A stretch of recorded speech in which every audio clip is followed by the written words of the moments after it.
বছরের শেষের দিকে কোকোভেন থানার আবারও এক বড় সড় সাফল্য। এক বৃদ্ধার ছিনতাই হওয়া সোনার চেন 24 ঘন্টার মধ্যে উদ্ধার করে ফিরিয়ে দেওয়া হলো তার হাতে। ঘটনায় গ্রেফতার 3 দুষ্কৃতী। জানা গেছে দুর্গাপুর নগর নিগমের 43 নম্বর ওয়ার্ডের অন্তর্গত ঋষি অরবিন্দ পল্লীর বাসিন্দা শোভারানী মুখোপাধ্যায় নামে এক প্রৌঢ়া শনিবার দুপুরের দিকে নিজেদের বাড়ি থেকে বার হয়ে রাস্তার সারো মেয়েদের খাবার দিচ্ছিলেন।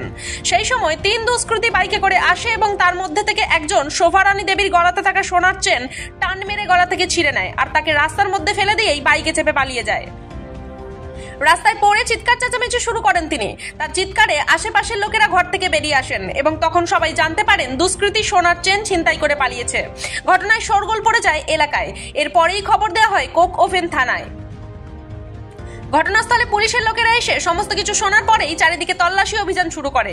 পরে দুষ্কৃতীরা যখন ওই সোনার চেন দুর্গাপুরের সিনেমা হল রোডের একটি সোনার দোকানে বিক্রি করতে যায় তখনই তাদের ধরে ফেলে পুলিশ। ঘটনায় সুভাষপল্লী সংলগ্ন রাহুল পল্লী, শিবপ্রসাদ, আদিত্য মণ্ডল ও ইস্যু রাম নামে 3 দুষ্কৃতীকে গ্রেফতার করেছে পুলিশ। রবিবার ধৃতদের পুলিশি হেফাজতে চেয়ে দুর্গাপুর মহকুমা আদালতে পেশ করা হয়েছে।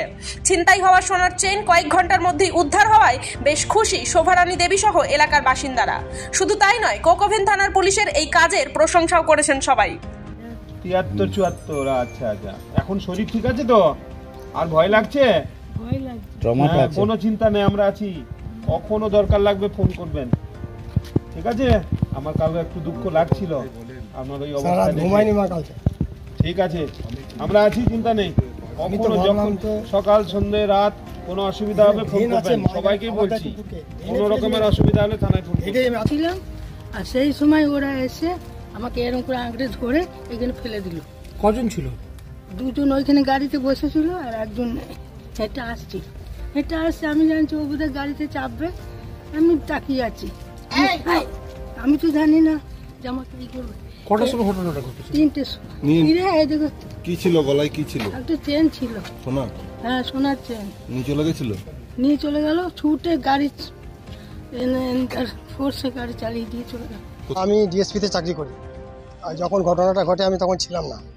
আশেপাশে এরাই, বিপ্লব স্যার, সনো বা সঞ্জয় সাধু, এরাই তখন খবর করে, মৃত্যুপদ পাল, এনারা আমাদের আশেপাশে এরা সব এসেছিলেন।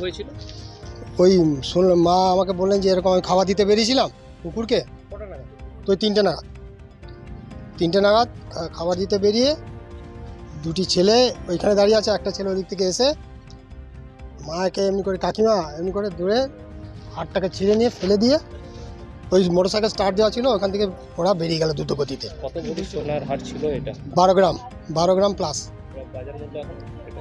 তা 1 লাখের উপরেই হবে। এরকম ঘটনা কোনোদিনও ঘটেনি। আজকে 95 সাল থেকে এখানে রয়েছি, এরকম ঘটনা কোনোদিনও ঘটেনি। এটাই আমার সব থেকে ভয় লাগলো আমি যখন ফোন পেলাম। মা বোধহয় দেখুন না, সোনার হারটা বড় কথা না, পয়সা দিলে সব কিছু পাওয়া যাবে, কিন্তু আমি ভাবলাম বোধহয় মা আমার 74 বছর বয়স, পড়ে গেল বোধহয় ট্রেনে, মরে গেল। 74 বছর বয়স, বুঝতে পারছেন, বা ডান পাটা ভাঙাই আছে মায়ের। এখন যদি পড়ে যায় তাহলে আর বাঁচবে না। আমি তো খুব আতঙ্কিত, গোটা পরিবার খুব আতঙ্কিত। পুলিশ যেভাবে কালকে করেছে এটা মানে অনস্বীকার্য, আমার ভাষায় প্রকাশ করা যাবে না। পুলিশ যেভাবে কালকে করেছে ঘটনাটা, ওনারা যেভাবে পাশে দাঁড়িয়েছেন, এটা মানে আমার বলা ভুল হবে যে ওনারা যা করেছেন দারুণ। এটা ধন্যবাদ জানানোর ভাষা নেই আমার কাছে।